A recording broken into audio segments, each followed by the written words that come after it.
안녕하세요. 전 아주 열심히 살고 있는 30대 초반의 여성입니다. 직업은 보험 판매 일을 하고 있고 여러모로 바쁜 삶을 살아가고 있어요. 친구들 소개로 만나게 된 남자친구와 몇 년간 연애하다 결혼을 했는데 제가 너무 멋모르고 한 느낌이긴 해요. 그때 예비 시어머니와 며느리인 상태로 들었던 말씀이 저를 좀 아프게 했었거든요. 우리 명준이랑 명희는 더 좋은 대학도 갈 수 있었는데 내가 너무 끼고 있느라고 애들이 날개를 못 펼쳤지.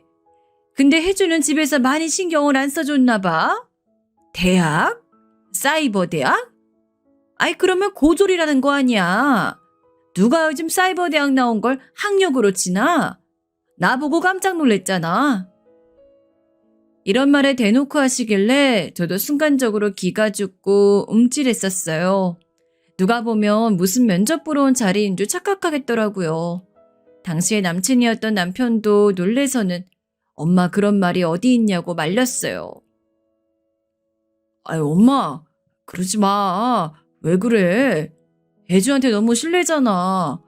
혜주가 형편이 안 돼서 학교를 못 간 거라고 했어. 왜 어려운 사정도 모르고 그런 식으로 말을 해? 나 엄마한테 진짜 실망이야. 저희 남편은 본래 되게 자기 엄마를 존경하는 성격인데다가 평소 저한테 자랑도 많이 했었어요. 혼자서 고생 많이 하셨고 자기랑 누나를 엄청 힘들게 키웠다나요? 저도 그 얘기를 들을 때에는 똑같이 존경하는 마음을 가지려고 했지만 이런 행보를 보니 어떻게 좋게 생각할 수 있겠냐고요. 게다가 시누이도 가관이었던 게 옆에서 이런 상황들을 편들어주는 듯 듣더니 나중에 저를 공격할 때 사용하더라고요. 결혼한 이후의 말이에요.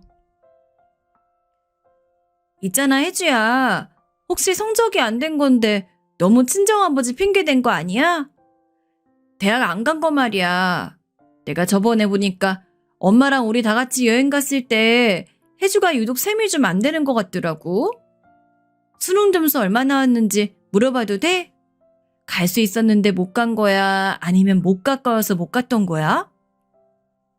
신우이는 제가 계산하다 좀 헤맨 걸 갖고 기억하고 있었는지 나중에 저한테 이런 식으로 무시를 해대더라고요.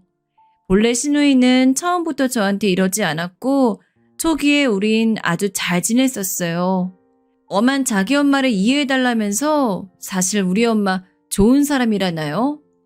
한편 장녀로서 딸로서 약간 차별을 받았던 부분을 잊지 않고서 말이죠.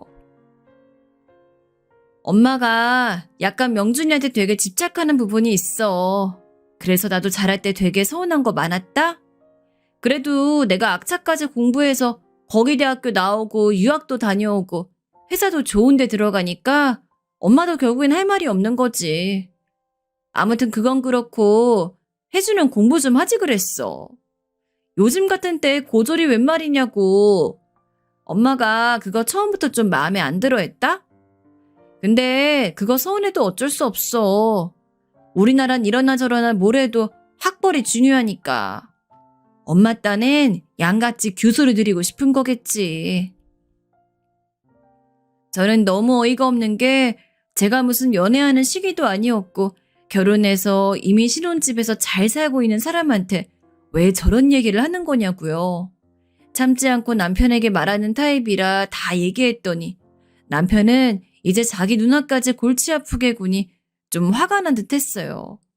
그런데 하필 그 대처를 지혜롭지 못하게 했던 거예요. 자기 누나한테 곧장 전화해서 그런 말 하지 말라고 와이프인 제가 스트레스 받는다고 말을 했던 거죠. 그 말을 듣고 전 기겁할 수밖에 없었어요. 아이 미쳤어? 그걸 그렇게 직접 말하면 어떡해. 형님 나한테 더 뭐라고 하실 것 같단 말이야. 그냥 불편하니까 자주 안 보기만 했으면 좋겠다고. 난 다른 거 바라는 거 없었어. 제 말에 남편은 괜찮다며 누나가 충분히 알겠다고 미안하다고 했다는 거예요. 실제로 시누이는 얼마 안 되어서 저에게 선물 같은 걸 보내왔더군요. 혜주야, 내 진심은 그게 아니고 그냥 너한테 물어봤던 건데 기분이 상했나 보다. 명준이한테 얘기 다 들었어. 누나한테 서운하다고 하더라.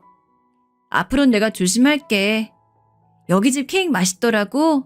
기분 풀고 명준이랑 둘이 같이 먹어.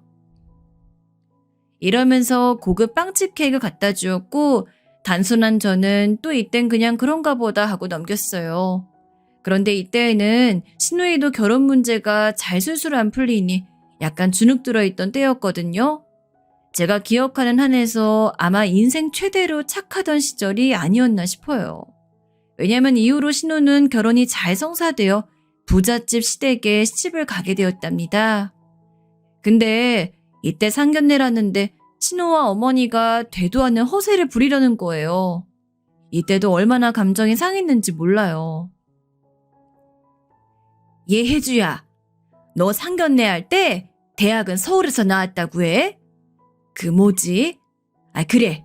우리 명준이네 학교에서 커플이었다고 대충 말하고 솔직히 우리 명희 정도 학별에 명준이 정도면 당연히 며느리감도 좋은 대학 나왔다고 생각할 거야. 사돈집 며느리인데 고졸이라는 거 알아봐라. 얼마나 우리 집이 후지게 보이겠어. 그니까 이따가 적당히 말해준 대로 인사해. 알았지? 여기서 저는 감정이 팍 상해버렸고 남편은 이때 자기 옷 매못을 신경 쓰느라 제 입장은 잘 살펴주지도 못했어요. 어머니가 저렇게 말하는 것도 기분 나빴지만 신우 역시 당연하다는 태도를 취하더군요. 다행인지 불행인지 상견례 하는 동안엔 그런 얘기를 일절한 틈도 없었어요. 신우가 해야 할 혼수와 신혼집 후보지 등 지극히 결혼과 관련된 얘기들만 있었답니다. 그나저나 신혼네 시댁은 정말 부잣집 같긴 하더라고요. 되게 잘 사는 동네를 거론하면서 그쪽에 몇 평대를 생각한다는 둥 거기 사돈어른이 제시하는 것들은 규모가 달랐어요. 그러니 시모도 처음엔 되게 주눅들어 저희한테 공연히 뒷담화를 했었거든요. 아니, 며느리들이면서 무슨 집안 기둥을 뽑아올 일이 있나? 뭘 저렇게 바라는 게 많아. 명희도 저런 시임이 만날 거면 각오 단단히 해야 될 텐데. 마음에 안 드네 진짜. 야 명준아, 네 누나 괜히 지네 집보다 못하다고 쉽사리 겪는 거 아니겠지? 그러면 진짜 내가 가만 안 두고 쫓아가서 혼내줄 거야. 전 이 부분이 너무 웃겨서 말이 안 나오더라고요. 어머니가 저를 학벌로 무시하고 신우가 조곤조곤 저를 놀려댔던 게 잊혀지질 않는데 말이에요. 아무튼 신우는 결혼을 해서 잘 살고 있고 자기도 시댁 신경 쓰느라 바쁜지 한동안 친정에 뜸했어요. 이게 너무 안 좋은 게 어머니의 신경은 이제 완전히 결혼한 아들네로 쏠리시더라고요. 계속해서 전화를 걸어대시고 집에 찾아오시고 어느 날은 아침부터 전화해서 자기를 데리러 오라고 하시는 거예요. 엄연히 회사에서 일하고 있는 저에게 말이에요. 나 지금 몸이 너무 안 좋아서 죽게 생겼다. 빨리 네가 와서 병원 좀 데리고 가라. 혜주야. 아이 명준이한테 전화하지 말고 걔 일하느라 바빠. 힘들어. 너야 뭐 일하는데 대충 말하고 나오면 되잖냐. 얼른 나와. 어머니는 제 사정은 전혀 묻지도 않고 무작정 나오라고 짜증을 부리셔서 이때 전 못 가겠다고 말을 잘라버렸어요. 안 될 것 같아요, 어머니. 저도 엄연히 끝내야 되는 일이 있어서요. 명준 씨 회사가 더 어머니 댁이랑 가까우니까 그쪽으로 연락을 해보세요. 그럼 전화 끊겠습니다. 이러고 끊어버리자 어머님 몇 번이나 더 전화를 걸어대셨고 전 계속 안 받아들였어요. 주변을 한번 봐도 이런 관계가 형성되어 버리면 끝이 없더라고요. 저희 회사 여자 직원분은 애기 엄마이신데 본인 시어머니랑 아예 가별관계가 만들어져서 못 빠져나오고 계셨어요. 내가 볼 때 혜주 씨는 일찌감치 거절 안 하면 나처럼 될 것 같아. 그쪽 시어머니가 딱 우리 시어머니 같으신데 혹시 우리 어머니 아니신가? 뭐 이건 우스갯소리지만 아무튼 잘하려고 하지 마. 아예 처음부터 욕 거하게 얻어먹고 못된 며느리 되는 게 편해. 잘한다고 절대 고마워하지 않거든. 더 부려먹기만 하고 쓰기 쉬운 사람 되니까 애초에 잘라버려. 이렇게 이 여자 직원분은 자기는 절대로 하지 못하고 있는 일을 저에게 충고해 주었고 전 시댁과 제대로 담을 쌓고 싶은 사람이었기에 그대로 받아들였어요. 그럼에도 우리 어머니는 정말 끈질긴 분이었고 저를 끝까지 포기하지 않는 분이었어요. 갑자기 집 앞에서 전화를 하셔서는 다리 아파 죽겠다며 잠깐 들어가 쉬시겠다는 거예요. 어머니, 저 지금 일하고 있는데 집도 엉망이고 치우지 않고 나왔어요. 몸 많이 불편하세요? 당시 전 너무 짜증이 나서 절대 알려드리고 싶지 않았어요. 그런데도 어머니는 끝까지 비밀번호를 대라면서 자기 물만 마시고 가겠다고 하시는 거예요. 아니 내가 언제 맨날 드나들겠대? 오늘 하루만 여기 지나가다 아들 집이니까 좀 쉬고 싶어 들린 거야. 오늘 한 번만 너 없을 때 들어가고 다시 안 들릴 테니까 빨리 찍어서 보내. 어머니는 계속해서 우겨대시고 전 일들이 밀려오는 중이라 어쩔 수 없이 번호를 보내드렸는데요. 그 뒤로도 너무 화가 나서 어머니가 가신지도 확인 안 해보고 퇴근을 했다가 완벽하게 뒤통수를 맞았지 뭐예요. 퇴근해서 문을 열어보니 온 집안을 가득 메우는 코와 머리가 동시에 맵고 아파지는 심각한 냄새가 풍겨 나오는 겁니다. 아우, 이게 뭔 냄새야? 뭐지? 어머니 아직도 계셨어요? 어머니 이거 마늘이에요? 그러자 어머니는 절 보자마자 아주 힘들어 죽겠다면서 이젠 너가 하라며 대뜸 식도와 면장갑을 확 벗어 던지시는 거예요. 아이고 지금까지 나 혼자 다 까내라 죽는 줄 알았다. 아 왜 이렇게 늦어? 빨리 와서 명준이 밥 해줘야 될 거 아니냐? 열어보니까 냉장고 안에 뭐 먹을 것도 더럽게 없더구만. 대체 니네 뭘 해먹고 살아? 전 이때 정말 견딜 수가 없더라고요. 낮에 전화해서 다짜고짜 문 열어달라고 아들 지민이 들어가서 쉬겠다며 비밀번호를 강요한 것도 화가 나는데요. 마늘을 엄청 많이 사와가지고 바닥에 신문지는 또 어디서 갖고 오신 건지 새집 것을 바닥에다 죄다 깔아놓고 마늘도 아무렇게나 올리고 그 상태로 마구마구 까대신 거예요. 창문도 안 열어놓고 말이죠. 전 참고 있던 온갖 스트레스가 폭발해서 어머니에게 대들었어요. 어머니, 이게 뭐예요? 아까 잠깐 들리신다더니 이게 다 뭐냐고요? 온 바닥에 이거 다 깔아두시고 저기 날파리까지 생기고 진짜 미치겠네요. 어머니, 저 내일 출장 가야 되고 오늘 짐도 싸야 돼요. 지금 쇼파면 뭐며 옷감들은 다 냄새가 밴 것 같은데 아니 저한테 말도 안 하고 이러시면 어떡해요 정말? 진짜 저는 눈물이 나기 직전이었어요. 안 그래도 회사 일도 많은데 어머니가 수시로 전화 걸어대고 다음날 지방 출장도 너무 가기 싫어 죽겠는데 겹친 것이었거든요. 오늘은 오자마자 바로 밥도 배달시켜 먹고 짐도 어거지로 겨우겨우 싸둔 다음 얼른 씻고 자버리려고 했어요. 그런 저에게 오자마자 어머니가 식도를 주며 빨리 마저 까라고 마늘을 몇 모금씩 밀어다 주시고 집은 엉망진창이 되어버린 이 꼴을 어떻게 받아들여야 하나요? 심지어 어머니는 이 상황에 저한테 이렇게 짜증을 내셨답니다.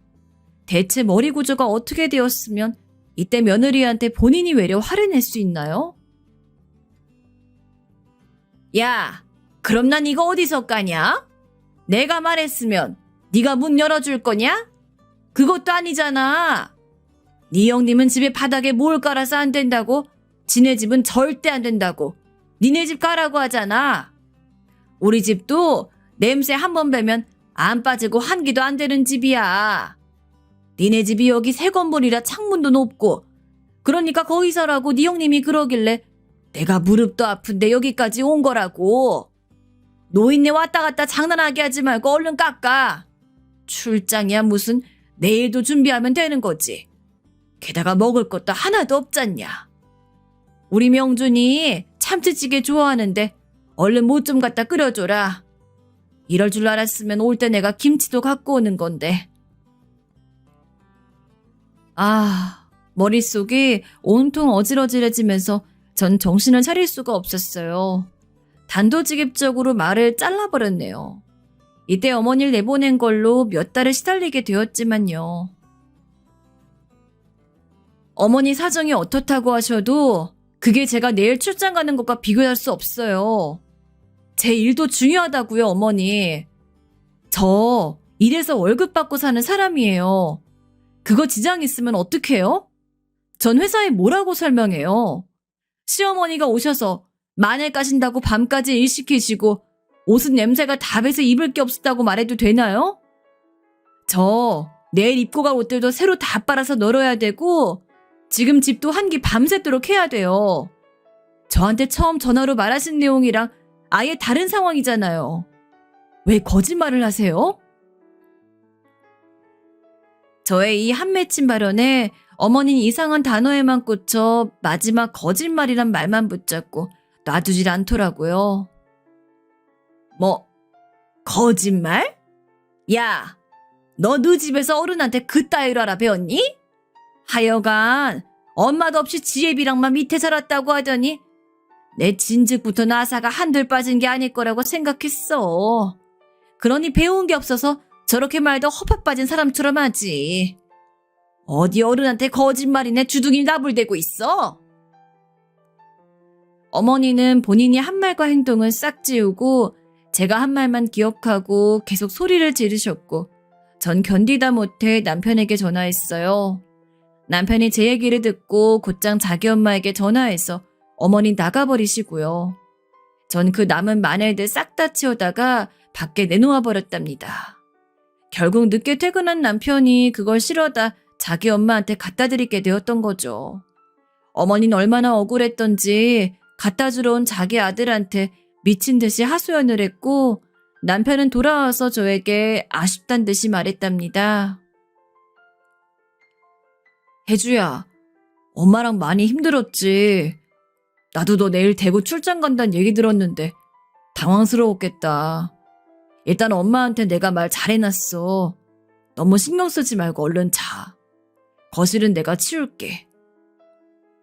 이렇게 하고 말하고 생각할 줄 아는 남편이었다면 전 이 집에 이렇게까지 증오를 품지 않았을 거예요. 당연히 남편은 저런 모범답안을 해주지 않았고요.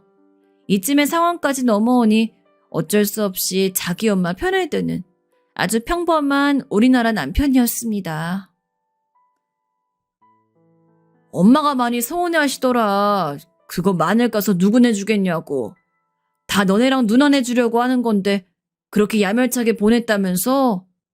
그냥 다 놔두고 버스 타고 집에 오는데 어머니 울면서 오셨대. 너무 서럽다고. 며느리 하나 얻어 잘 지내려고 했는데 혜주 너 태도에 너무 실망스러우셨나 봐. 오늘은 이렇게 넘어가지만 내일 대구 가서 엄마한테 전화 한 통만 해드려. 우리 엄마 그런 거 안 받아주실 분 아니니까. 전 이 말을 듣고 정말 미치고 팔짝 뛰겠는 거예요. 대답하지 않고 조용히 남편을 노려봤고 남편은 저의 반응에 새삼 엄청 놀란 듯한 표정을 짓더군요. 하지만 슬펐던 게 그 표정은 자기가 뭔가 잘못했다는 그런 놀라움이 아니었어요. 당연히 이렇게 저렇게 자기한테 맞출 줄 알았는데 생각보다 안 맞춰주니 그 부분에 대한 당혹스러움 같더군요. 전 곧장 이렇게 말했어요. 난 그렇게 할 생각은 없어. 사과하길 바라는 거지? 내가 어머니 서운하게 해드렸고 그 부분 바로잡았으면 하는 거지? 난 잘못한 게 없어. 사과는 잘못을 저지른 사람들이 하는 거야. 내가 없을 때 마음대로 문 열고 들어오셔서 집을 이렇게 엉망으로 해놓으시고 그것도 모자라서 나보고 뒷수습 다 하라면서 이거저거 일 시켜내셨는데 내 잘못이라고? 당신도 다음 주에 출장 가면서 이거랑 똑같은 일 우리 아빠한테 당해볼래? 남편은 제 말에 대해 갑자기 빠직하더니 이때부터 저랑 엇나가게 되었답니다. 뭐라 따져대며 의견을 전혀 굽힐 생각이 없어 보이더군요. 그러면서 화를 내더니 결국 자기 엄마가 그렇게 어질러 놓은 마늘파는 손대질 않는 거예요. 이걸 내가 줍고 있자니 너무 성질이 났고 그럼에도 집고를 일이 될 순 없으니 어쩔 수 없이 치웠어요. 그리고 저를 더 열받게 한 건 그 다음날 몹시 피로한 상태로 대구에 내려가는데 걸려왔던 어머니의 전화였어요. 안 받으려는데 몇 통이 연속으로 걸려오는 거로 어차피 차 안에 저 혼자 있기도 해서 한 번 전화를 받았는데요. 받자마자 어머니는 저한테 또 막 화를 내시는 거예요. 맡겨둔 거 찾듯이 말입니다. 정말 이런 시어머니랑은 아들이 누구여도 같이 살기 싫을 것 같아요. 너 어제 놔둔 마늘들 다 어떻게 했냐? 다 까놨지? 그거 다 담아가지고 락앤랄인가 뭔가 거기다 넣어놨다 우리 집에 갖고 와라. 그리고 한 통 크게 해서 네 신루 갖다 주고. 남들이 다 빻아놓은 거 사면 냄새나고 금방 상해. 다 그렇게 직접 해서 먹는 게 제일 건강하고 좋은 거야. 얼른 그거 다 챙겨놔라. 내 말 무슨 말인지 알지? 이 말에 대해 전 바로 팍팍 받아치며 그런 건 없다고 화를 냈고 어머님 걷다 대고 또 소리부터 질러대시길래 전화를 끊어버렸어요. 나중에 출장에서 돌아온 뒤 남편은 잔뜩 화가 난 얼굴로 저랑 얼굴을 마주하려고 하지도 않더군요. 어째 이거 그냥 단순한 부부싸움이 아니라 일이 커질 것 같은 예감이 들었어요. 아무래도 그렇잖아요. 남편은 계속해서 자기 엄마 편만 들고 어머닌 죄 뒤에 아무도 없는 양 저한테 함부로 굴어대시더군요. 남편은 저를 앉혀놓고 진지하게 왜 어머니랑 이런 관계로 지내는 거냐며 책망하기 시작했습니다. 그러는 당신이야말로 말 잘해봐. 내가 왜 이런 취급을 받아야 해? 어머니가 나한테 뭘 시키시는 구조가 당연하다고 생각해? 이 집에서 일을 당신만 해? 나도 일하잖아. 나도 엄청 바빠. 당신은 저거 치우는 것도 못해서 그냥 놔두고 자버렸으면서 그거 하나 제대로 안 까드렸다고 나한테 말할 자격이 있어? 그게 아니라 아씨 너무 답답하다 진짜. 혜주 너가 이런 식으로 어른한테 일일이 이기려드는 앤 줄 몰랐다. 엄마가 얼마나 널 좋게 보려고 노력하고 있는데 진짜 너무하다 너. 전 이런 부분에 자꾸 부딪히다 보니 이건 제가 생각했던 결혼 생활이 아니라는 느낌밖에 들지 않았어요. 그래서 제 딴에도 아빠한테 이런 내용들을 하소연했답니다. 아빠는 당연히 제 얘기를 듣고 화를 내실 수밖에 없었어요. 아빠 역시 금지옥엽 키워낸 딸이 자식이 저 혼자밖에 없는데 얼마 많이 쥐어보내지 못하고 시집 보낸 저에 대해서 늘 미안한 마음이 앞서섰거든요. 아니, 내가 당장 김서방 보고 우리 집으로 오라고 혼 좀 나야겠다고 했더니 뭐라 남자놈이 핑계대며 자꾸 미루지 뭐냐. 지 무슨 출장이 있다나? 그런 거 아니지? 그놈 그냥 주랭랑 치는 거지? 그거 아주 꿀밤을 쥐받고 싶은데 참았다. 좌우지간 니네 시어머니도 적당히 하라고 해. 아빠 그냥 안 참는다.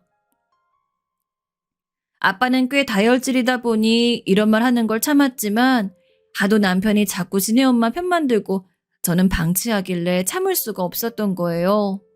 그런데 문제는 설마 했는데 남편이 이걸 또 자기 엄마한테 얘기했지 뭐예요. 이후로 저는 완전히 대역주행이 되어 시댁 눈치 보는 날이 이어지게 되었답니다. 원래대로라면 전 눈치 볼 일이 없었지만 세상에나 마상에나 이런 일이 생길 줄 몰랐어요. 저도 모르는 사이 임신한 지 시간이 흘러 있었던 거예요. 한창 맘고생하던 중 몸에 변화가 조금 생긴 것 같아 테스트기를 해보았는데 그때 임신했다는 걸 알게 되었던 거죠. 남편과 냉전 중인 상태였지만 이 사실을 떨떠름하게 알렸고 남편도 이때 상당히 놀랐어요. 그걸 알면 좀 잘해주면 좋을 텐데 아직도 저에게 풀리지 않은 상처가 있다면서 마음을 확 열질 않더라고요. 이때 제가 느꼈던 서글픔이란 아빠한테 이런 것까지 털어놓기에는 결국 나중에 제가 고생할 것 같고 시집 보내면서 그렇게 아쉬워하시던 아빠한테 더 말하면 안 될 것 같았어요. 그런데 이제 제가 임신했다는 사실을 알고 나서 어머닌 저를 좀 편하게 해주어야 할 텐데 왜 이러다 사람을 못 살게 쪼이고 난리 부르스를 하시는 거예요. 아이고, 좋은 소식이다. 명인애보다 명준이가 먼저 애기 소식이 있구나. 이런 좋은 일이 어디 있냐? 야, 나는 아들 낳아라 뭐 낳아라는 시래미가 아니야. 그냥 애기만 들었으면 만사 형통인 거야. 됐고, 다들 몸보신하게 모여서 밥이나 먹자. 집으로 와라. 전 정말 죽기보다 가기 싫은데 입덧도 시작해서 잔뜩 예민한 와중에 시어머니 시댁에서 다 같이 모이자고 했어요. 임신 중에 좋은 것만 보고 그래야 되는데 심술그득한 신우와 아주버님의 남편과 어머니의 온갖 대접만 받고 싶어하는 인간들과 얼굴을 마주하게 된 거예요. 신우는 자기보다 제가 먼저 임신한 것을 아주 안 이꼽게 생각하고 있었어요. 이때 아주버님이 아주 눈치 없게 이런 소리를 했었거든요. 어이 처남, 어떻게 하면 그렇게 아기가 빨리 들어서는 거야? 우리 집도 부모님이 얼른 손주 손녀 보고 싶다고 난리시거든. 하여간 처남댁도 고생이 많겠어요. 입덧한다고 했죠? 우리 어머니 보니까 옛날에 나가졌을 때 그렇게 피투하고 고생하셨다던데. 처남이 해줄 일이 아주 많겠어. 아무리 그렇다고 해도 나는 부러워 죽겠네. 자기는 안 그래? 이러면서 자기 부인 속 끓는 소리를 했고 신우는 그걸 자기 남편한테 되돌려주진 않고 저한테 철퇴를 놓더라고요. 부러울 게 뭐가 있어. 차분하게 우리 때에 맞게 가지면 되는 거지. 난 신혼 너무 짧은 건 좀 그렇더라. 내 친구도 결혼하자마자 아기 가졌는데 신혼 없이 그냥 애부터 생겨버려서 애한테만 다 올인한대. 그래서 부부 사이도 나빠지고 육아하느라 죽어나더라. 결혼해서 가장 행복한 시절이 신혼인데 그거 못 누리고 있으니 얼마나 스트레스가 많겠어. 지금 자기 본래 나이보다 5살은 더 들어 보이게 팍 늙어버렸다니까? 진짜 짠해 죽겠어. 올케는 감정 조절 잘하는 게 좋을 거야. 아참, 그리고 머리는 우리 명준이 닮으면 좋을 텐데. 신혼이 이렇게 끝에 가서 아주 얄밉게 정말 한 대 쳐버리고 싶게 가슴에 못을 박더라고요. 이 말에 아주버님이 뭔 소리냐고 물으니 신혼 몰랐냐면서 아주 즐거운 듯 생글거리며 말하는 거예요. 아니, 우리 올케는 대학 못 나왔거든. 엄마가 그래서 예전부터 걱정했다니까. 애 낳았는데 웬만해서 아이들 머리는 목에 담는데 자기 손주도 그러면 어쩌냐고 말이야. 머린 솔직히 말해서 다 까놓고 말해. 올케도 알듯이 명준이가 훨씬 좋잖아. 요즘 흠은 아니지만 우리 올케는 대학 안 나왔거든. 아, 자기 몰랐나? 아, 맞아. 내가 말을 안 했나 보다. 올케 생각해서 말 안 했지. 근데 뭐 이제 결혼하고 잘 먹고 잘 살고 이렇게 아기까지 가졌으니까 그냥 편견 없이 말하는 거야. 단지 내 욕심으론 머리만 우리 명준이 닮았으면 좋겠다는 거지. 이러니 순간적으로 정막이 흐르면서 아주버님이 저를 쳐다보는 눈이 약간은 달라지더라고요. 워낙 부잣집에 아주버님도 헉소리나는 학벌을 갖고 있긴 했었거든요. 그래봤자 신우보단 인성이 좋아서 그런지 얼른 다시 웃으면서 그게 뭔 상관이냐고 얼버무리긴 했어요. 아무튼 저는 입덧하며 속도 우글거리는데 더 역겨운 소리 이렇게 신우로부터 듣고 있었던 거고요. 어머니 제가 입덧을 하건 말건 상관없이 계속해서 음식을 하고 간을 보게 하고 음식들을 내가게 하시더군요. 이 자리까지 왔고 뱃속에 쬐끄만 생명이 자라고 있는데 저도 많이 약해진 건지 이전처럼 어머니에게 마구 짜증을 낼 수는 없었어요. 보는 눈도 많았고요. 하지만 당시에 음식 속에 들어가는 온갖 조미료들과 평소 잘 먹었던 삼계탕과 동그랑땡 같은 전들이 왜 이렇게 역겹게 느껴졌던 걸까요? 전 음식을 차린 뒤에 도저히 냄새를 맡을 수 없어서 화장실에 가 있었고 거기서 구역질을 몇 번이나 했어요. 나중에 너무 안 되겠어서 남편에게 사정하여 집에 데려다 달라고 말을 했네요. 그 모습을 보고 어머닌 또 저 뒤쪽에서 타박을 하는 거예요. 아이고, 유난이다 유난이야. 무슨 애 몇을 뺐냐? 하나 꼴랑 배워가지고 저렇게 오만 유세를 떠네. 야, 갈 거면 너 나가. 영준이 모처럼 불러가지고 이렇게 가족끼리 잘 먹고 있는데 뭘 오라가라 해. 네가 운전해서 가라. 아, 여기서 얼마나 서럽고 눈물이 나던지 남편은 또 거기서 우물쭈물거리고 있고 이 와중에 아주버님이 이런 말씀을 해주시는데 역시 이 집 사람이 아니라서 정상적인 말씀을 하시더군요.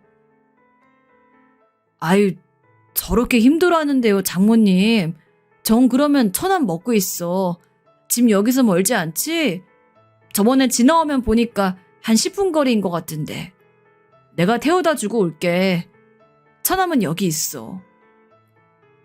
아마 이때 아주버님 딴은 자기 처가 분위기를 생각해서 맞춰주려고 그랬던 것 같아요. 근데 그 꼴을 신우는 너무너무 보기 싫었던 거죠. 아, 미쳤어? 자기가 왜 가? 혼자 갈 수 있다잖아. 그냥 냅둬. 자기 먹으라고 엄마가 이렇게 음식도 해줬는데 가면 뭐가 돼? 이러니 전 정말 기가 막히는 겁니다. 저 임신한 것 때문에 다 같이 밥 먹자고 부를 땐 언제고 이제 보니 사위 먹이겠다고 저한테 묻지도 않은 닭을 삶아다가 삼계탕을 끓이게 했던 거예요. 애초에 임신해서 입덧한단 며느리한테 꼬박 2시간을 주방에 세워두고 음식 냄새를 맡게 하고 요리를 하게 하고 그거 먹지도 못해서 집에 간다니까 혼자 가라고 냅두고 지들끼리 처먹고 있고 전 분이 풀리지 않더라고요. 그냥 됐다 하고 나와서 그 길로 택시 타고 친정으로 가버렸어요. 아빤 제 얘기 듣고 당장 쫓아가겠다. 넌 여기 있으라고 하셨지만 전 몸이 너무 안 좋고 스트레스가 밀려와서 울면서 아빠를 말렸습니다. 아빠, 그냥 놔둬. 내가 알아서 할 테니까. 아빠한테 해결해달라고 온 거 아니야. 나 그냥 하소연하고 싶어서 온 거야. 좀 놔두면 상황은 알아서 다 풀릴 거야. 그러니까 아빠는 그냥 나만 좀 간호해줘. 나 속이 너무 울렁거려. 사이다 먹고 싶어.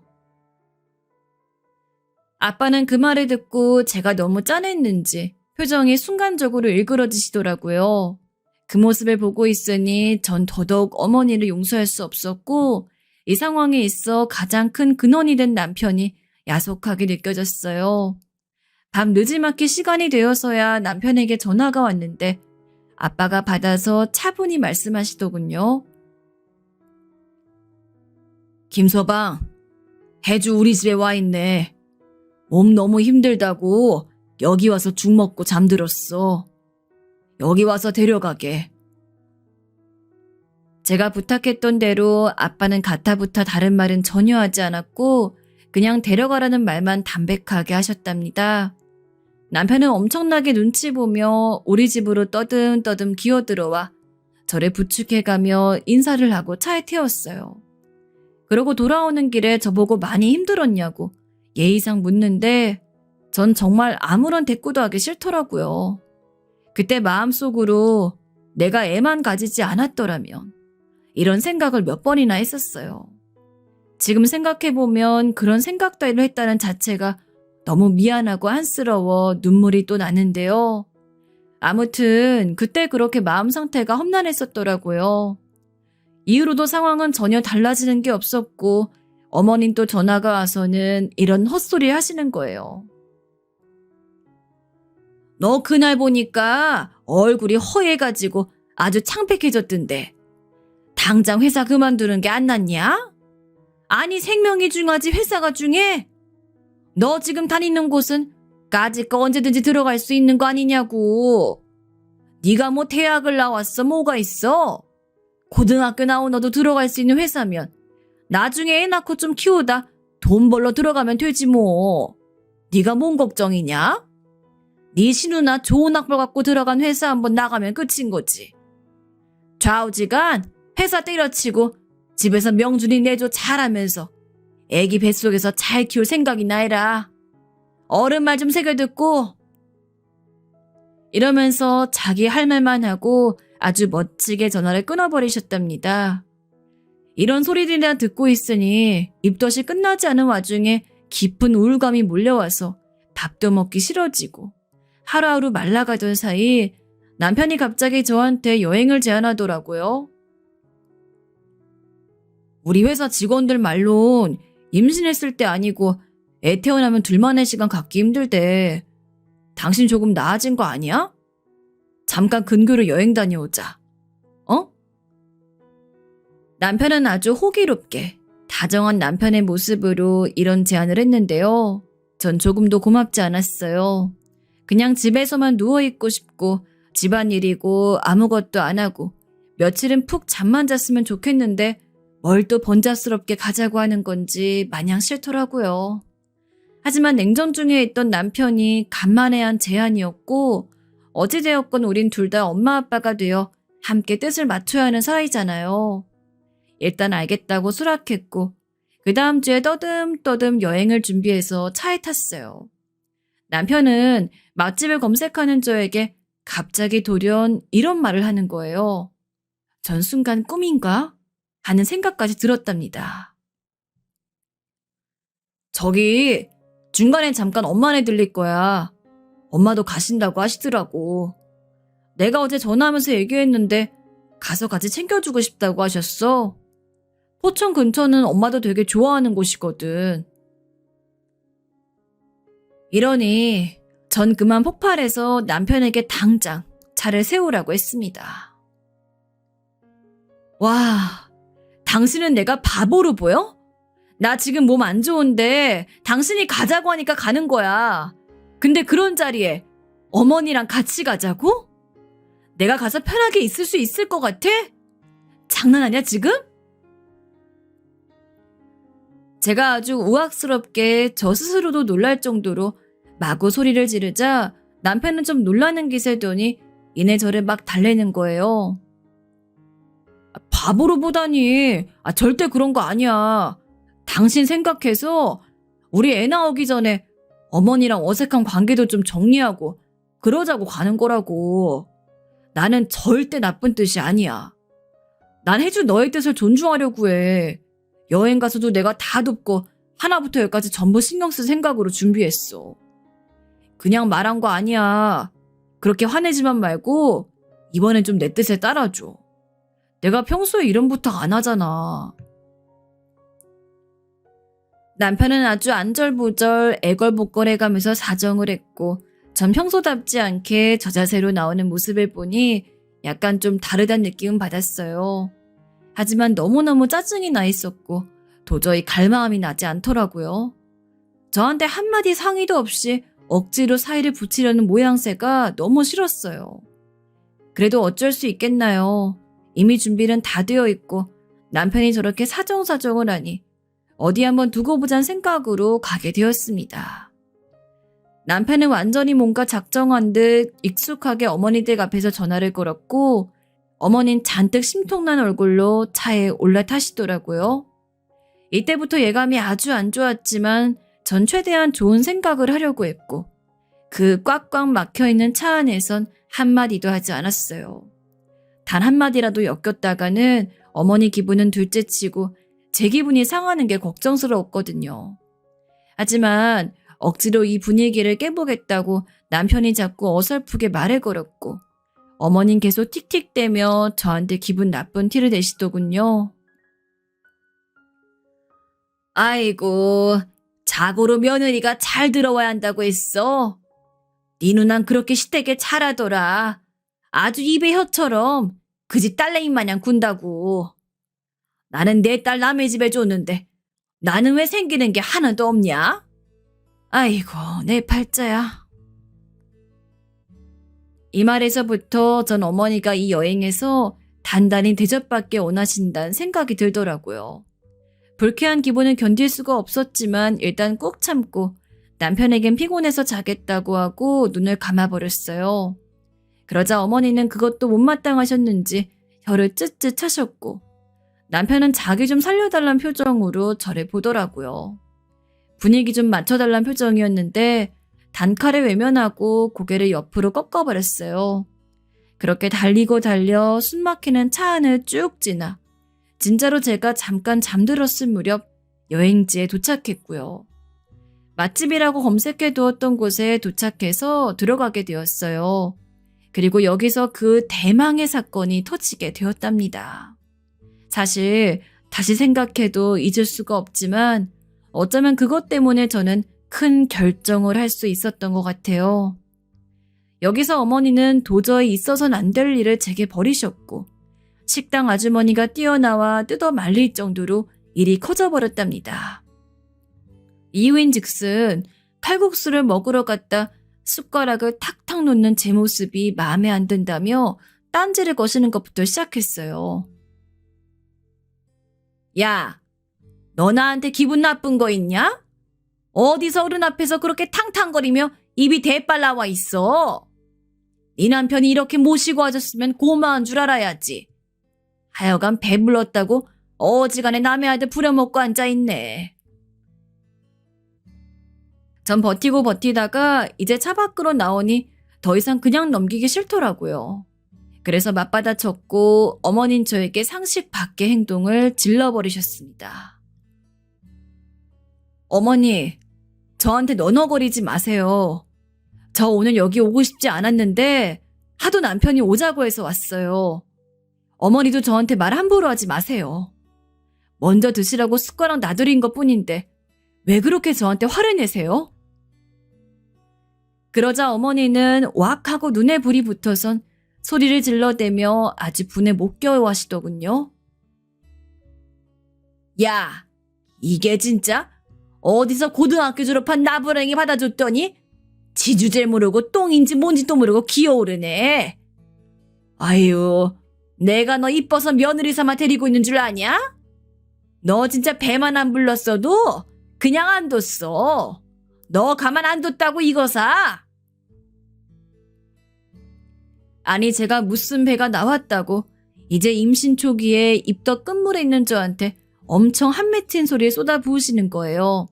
거기에다 제가 같이 받아치려는데 순간적으로 저도 모르게 얼굴이 훅 돌아갔고 한쪽 뺨이 얼얼해진 상태로 어머니를 쳐다보았어요. 지금 뭐 하시는 거예요?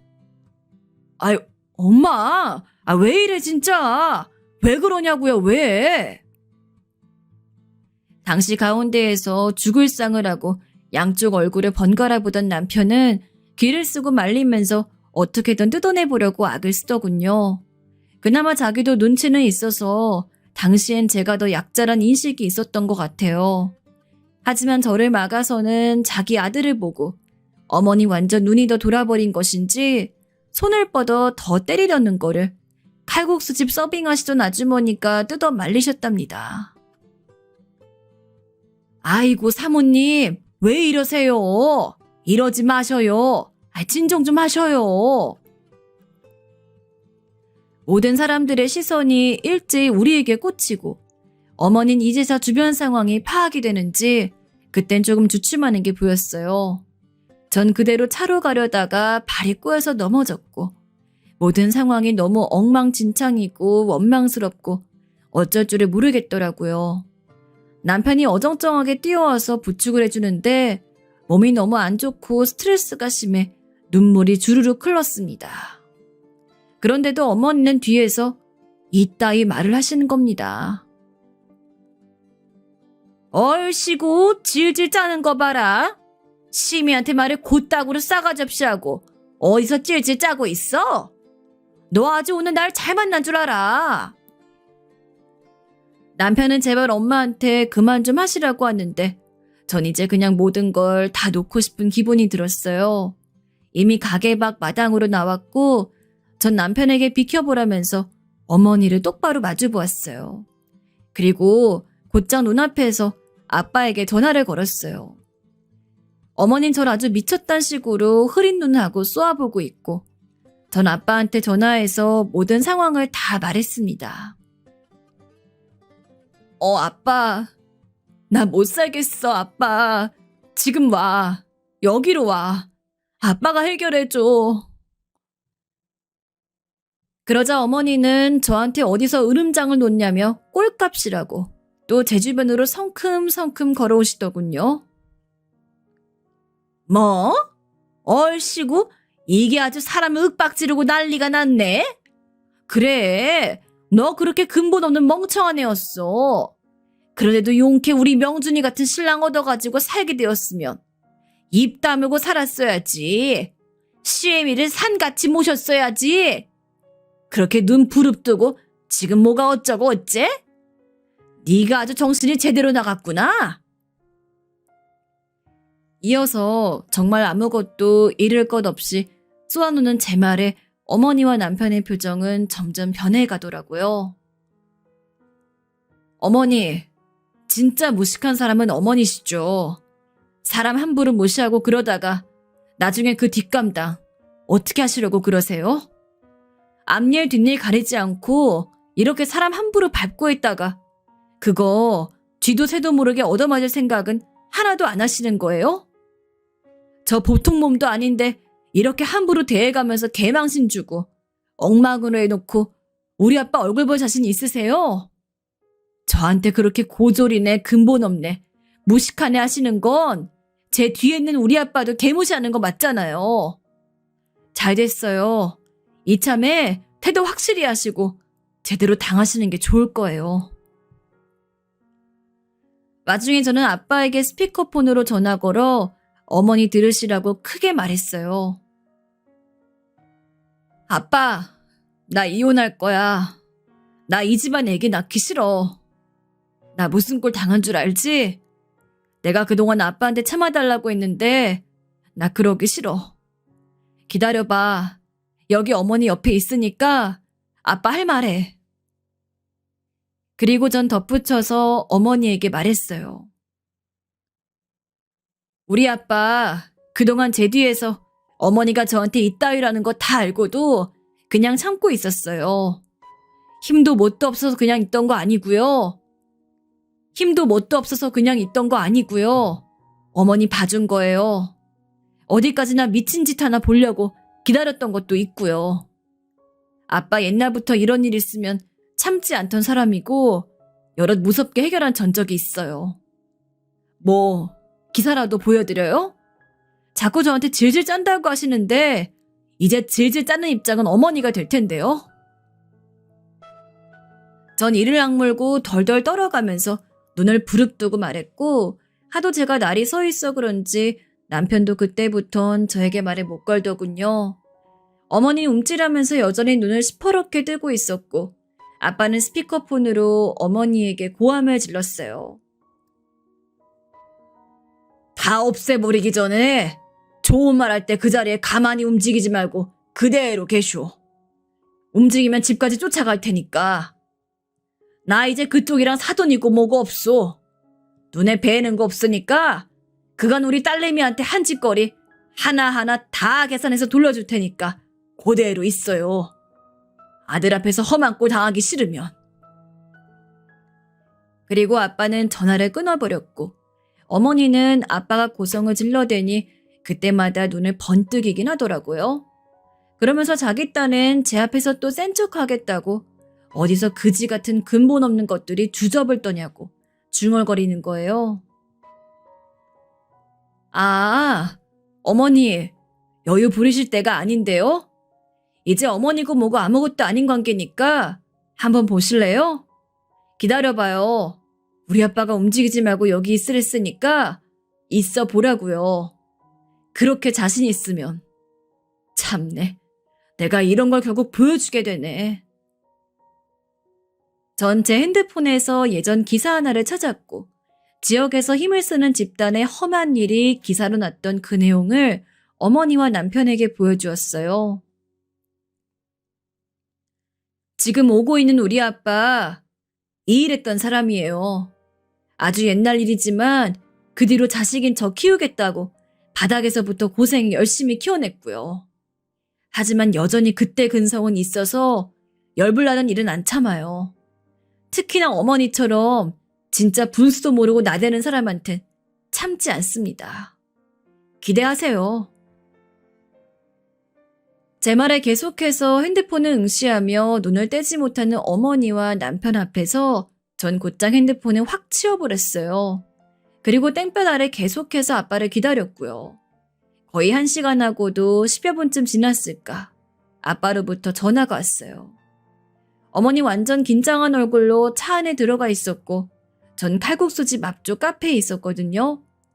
제가 우리 아빠 왔으니까 나오라고 하니 완전 무슨 당장이라도 뭘 지릴 것 같은 표정으로 차 창문만 쓱 내리는 거예요. 당장 나오라고요. 우리 아빠 오셨으니까 나와요. 저한테 손댈 때 그 정도 각오도 안 했어요? 진짜 양심도 처없네. 당장 나오라고요. 그러자 남편이 먼저 내려 우리 아빠한테 인사를 하려는 것을 아빠가 옆으로 나오라고 손짓했어요. 그리고 대뜸 차문을 열고 나오라고 내리라고 어머니에게 소리를 질렀습니다. 내리시죠 빨리. 이렇게 사람 오라가라고 하나부터 10가지 챙기게 하는 거 안 좋아합니다. 나 지금 애지간히 열 오른 게 아니니까 알아서 내리는 게 좋을 겁니다. 어머니는 우리 아빠가 오기까지 본인 아들 차에 타서 얼마나 손톱을 물어뜯은 건지 저한테 으렁거릴 때와는 달리 덕이 달달 떨리더라고요. 전 절대 봐줄 생각이 없었고 저를 이따위로 함부로 대한 어머니도 제대로 벌받기를 원했어요. 아빠는 어정쩡하게 서서 눈치만 보고 있는 어머니에게 눈 똑바로 보라면서 고함을 질러댔고 남편은 가운데에서 필사적으로 말리고 빌고 난리도 아니었어요. 아빠는 이글거리는 눈으로 주변에 있는 것부터 잡아 물리적인 행동을 하나씩 했고 그럴 때마다 어머니와 남편은 도저히 감당이 안 되었는지 계속해서 발을 떨더군요. 마치 번개가 치는 걸 가까이서 목격한 듯한 표정으로 바보 멍청이들처럼 놀라기만 하는 거예요. 아빠는 직접 어머니에게 손대지 않았지만 충분한 표현을 한 거나 다름이 없는 상황이었고 허헉거리면서 입을 열었어요.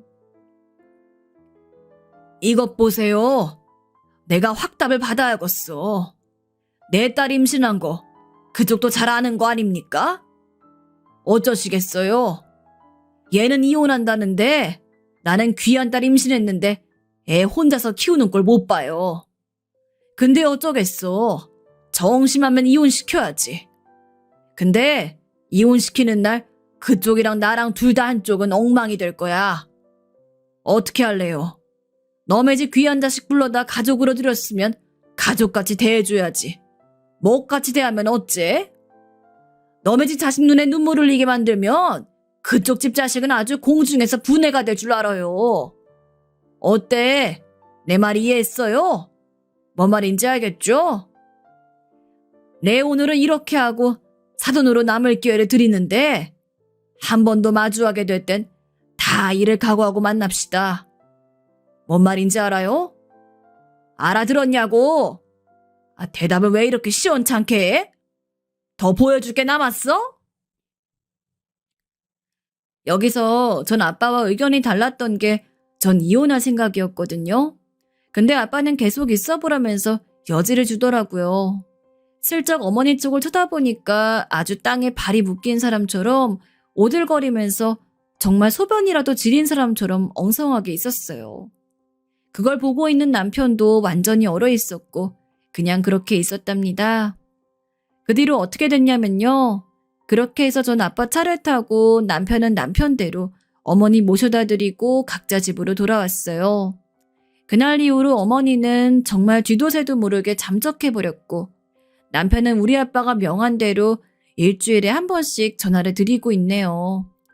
임신한 저를 어떻게 보필하고 있는지 주기적으로 보고하지 않으면 가만 안 둔다고 남편에게도 경고했거든요. 전 솔직히 이 인간과 더 살지 안 살지 고민하고 있었지만 아빠는 일단 있어보라고 저 상태로 길을 들이겠다고 하시네요.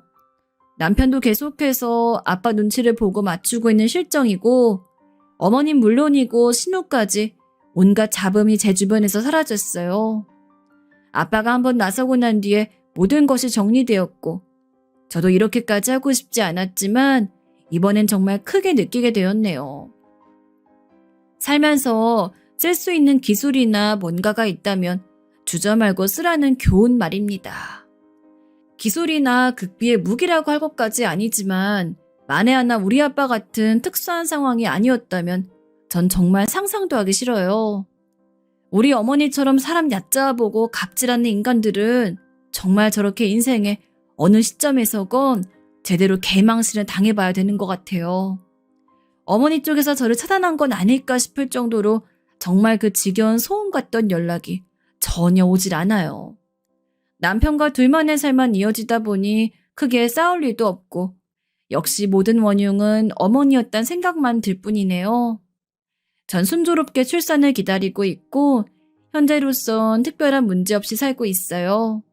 무탈이 아이를 낳고 그 뒤에 열릴 새로운 인생도 미리 걱정하지 않고 힘써서 살아가 보려고 합니다. 여기까지 제 이야기 들어주셔서 감사합니다. 한평생 두 아들과 딸 하나를 키우느라 제 모든 인생을 쏟아부었습니다. 저야 비루 먹고 살아도 아이들 하나는 제대로 키우겠다는 일념이었습니다. 남편도 어디 한눈 안 팔고 자기 일만 열심히 하는 사람이었고 저만큼 아이들을 사랑했기에 그래도 부부가 합심해서 힘내 살다 보니 하는 일도 다 잘 되고 나중에 가선 다른 집에 비해서도 제법 여유 있게 살았습니다. 저처럼 자식 키워본 사람들은 아시겠지만 성인이 된다고 해서 애들이 제품을 바로 떠나는 게 아니거든요. 진짜 자식들이 어른이 됐음을 제대로 실감하는 건 바로 시집장가 갈 때인 것 같아요. 둘째, 셋째, 그리고 조금 늦게 결혼한 첫째까지 다들 자기 아내 남편 찾아가지고 신혼집 꾸려 사는 거 제 눈으로 똑똑히 본 다음에야 비로소 저는 마음을 놓을 수 있었어요. 제 남편도 저도 자식들 키우느라 폭삭 늙었지만 그래도 제법 서로를 좋아했고 긴 세월 동안 정이 쌓여 있었기 때문에 이제는 우리 둘만의 시간을 보내리라 다짐했습니다. 남편의 주름진 손을 잡으며 했던 저의 말이 아직까지 기억에 남습니다. 밤새 어느 곳을 여행해 갈지, 여행에 가서 무엇을 할지. 말뿐이긴 해도 그렇게 계획을 세우면서 저희는 몇십 년 만에 가지는 여유를 만끽했습니다. 하지만 정작 여행을 가려고 본격적인 준비를 하려던 순간 남편이 쓰러졌습니다. 만성 신부전증이었습니다. 평생 주기적으로 투석을 하지 않으면 신장이 제 기능을 하지 못해 살지 못한다는 병이었어요.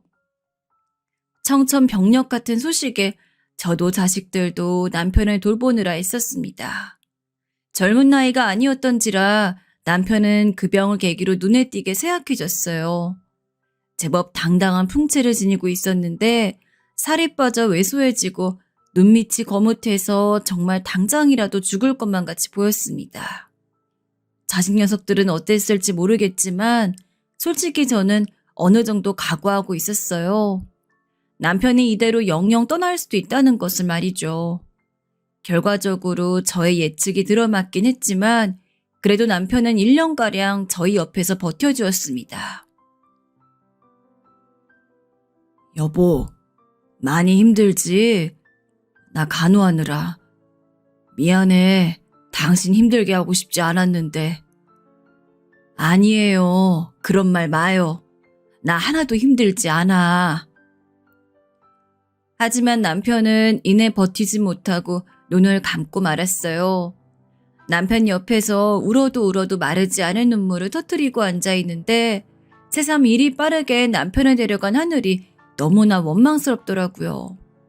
그렇게 남편의 마지막 길에 배웅하고 자식 녀석들도 다 자기 집으로 돌아갔고 저 역시 남편과 함께 살던 집에 돌아갔는데 텅 빈 채 약한 불만 켜져 있는 집안을 보니 문득 그런 생각이 들더라고요. 아, 이 집이 이렇게 컸었나? 애초에 평수가 무척 넓은 집이었기에 남편과 있을 때도 집이 크다는 느낌을 받았습니다. 하지만 남편이 없는 이 집은 크다 못해 제 마음을 너무나도 허전하게 만들었습니다. 불과 얼마 전까지도 남편과 함께하던 집에서 혼자 살아야 한다는 것은 제 생각보다 더욱더 큰 각오가 필요한 일이었습니다. 하지만 자식 녀석들 괜히 신경 쓸까봐 유연한 척 했어요. 나는 괜찮다. 네 아버지 몸이 워낙 안 좋아가지고 난 어느 정도 이럴 것도 생각을 하고 있었어. 괜히 내 걱정하지 말고 너희는 너희 삶 잘 살아라. 그리고 혼자 있고 싶지 않아서 일부러 생전 가지도 않던 동네 경로당에도 들리고 비슷한 나이대의 할아버지, 할머니들과 어울려도 보고 늦게까지 산책을 하러 오기도 했습니다. 하지만 무엇을 하다가 와도 집에만 들어오면 남편이 없단 사실이 뼈에 사무쳤습니다. 스스로도 여실히 느껴질 정도로 말이죠. 참 두려웠던 것 같습니다. 살면서 많은 이들의 죽음을 보았지만 이렇게까지 정말로 혼자 남았다는 생각이 드는 상황은 처음이었어요. 혼자서 누구에게 말도 못하고 끙끙 앓는 나날들이 이어졌어요. 그때 예상치 못하게 저를 도와준 사람이 있었습니다. 바로 장남 내외였어요. 어머니, 저 왔어요. 아내가 어머니 좋아하는 오징어 숙회한다고 장도 봐왔으니까 이따가 저희랑 같이 저녁 들어요. 청소 아직 안 하셨죠? 도와드릴게요. 둘째와 셋째는 제가 사는 곳에서 조금 멀리 떨어진 곳에 살고 있었습니다. 하지만 장남 내외는 기껏해야 차로 10분 정도의 거리에 있었기에 남편이 살아있을 적에도 둘째와 셋째는 자주 못 봤을지언정 장남 내외는 오다 가다 마주치는 일도 적지 않았습니다. 솔직히 남편 죽고 장남한테 조금은 기대고 싶은 마음이 없던 것은 아닙니다. 하지만 부모로서 자기 가정 꾸린 아들 녀석한테 짐을 떠넘기기 싫어 혼자 버티고 있었던 겁니다. 어머니, 말은 괜찮다고 해도 매일 아버지 생각나서 힘드시잖아요. 제가 그걸 모르겠어요.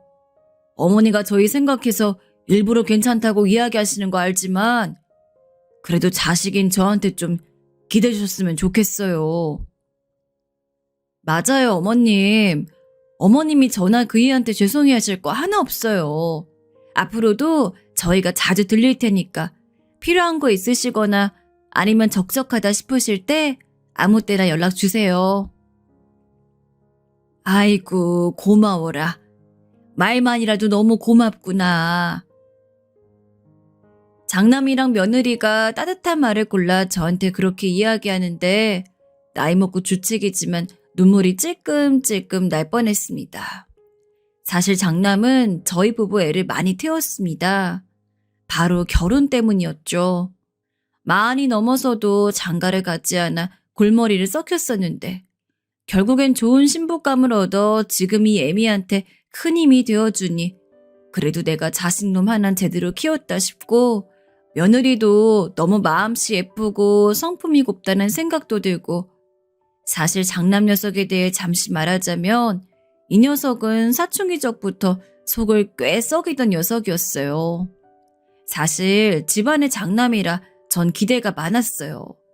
저도 그렇고 남편도 그렇고 아이를 낳았을 때부터 말이죠. 어렸을 적엔 이 녀석이 한글도 빨리 떼고 똑똑하고 영리해서 주변 마을 어르신들까지 우리 아이를 좋아했어요. 우리 민수는 커서 아주 큰 인물이 될 거야. 그럼, 아이 그렇고 말고. 민수 커서 뭐가 되고 싶니?